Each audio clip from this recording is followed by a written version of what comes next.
first call we've had with him for about 2 months. But yeah, we were lucky enough to speak to him like 2 weeks ago.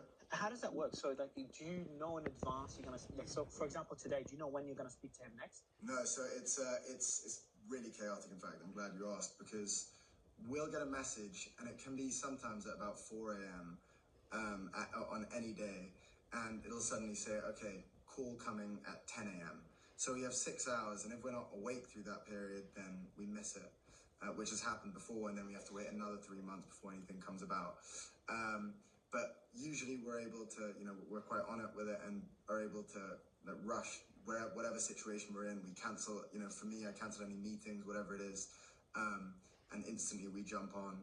And then often we're left waiting for about an hour, and then eventually the call comes through, and then we have about 20 minutes to speak.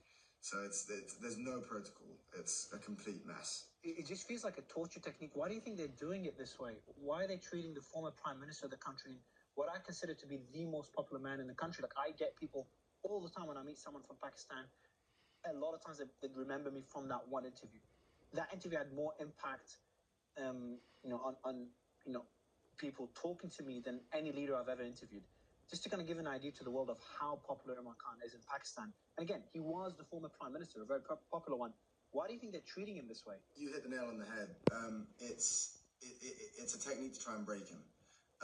He's a very, very resilient person, and he's one of the hardest people possible to break.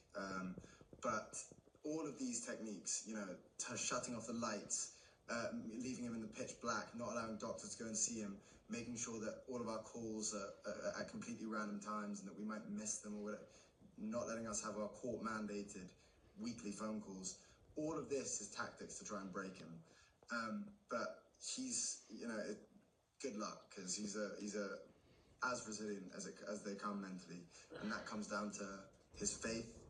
He has strong faith in God, and also he's always had that kind of mental toughness as well. So it's all torture techniques, exactly as you say.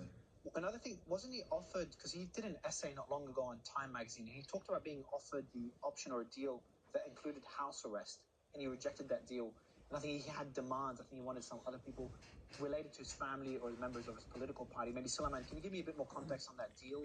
Kind of him rejecting that deal is another indicator of his resilience. So I think that's mainly to do with the fact that there are many of his supporters and his party members and family members who are in prison currently in similar conditions to him.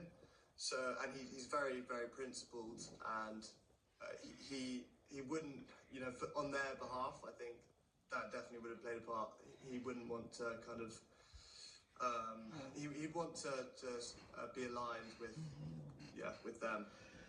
He's always been kind of very principled, and I don't think he'd go against his principles very on a whim. What have you guys told him? Like, I'm just imagining if I had my father or a family member in a similar position, and I'd be urging him, because you guys born in London, live in London, so you're away from Pakistani politics. And if I was in your position, I would be convincing my father to do whatever it takes just to get out of jail and just to have his freedom again. Have you guys tried to convince him?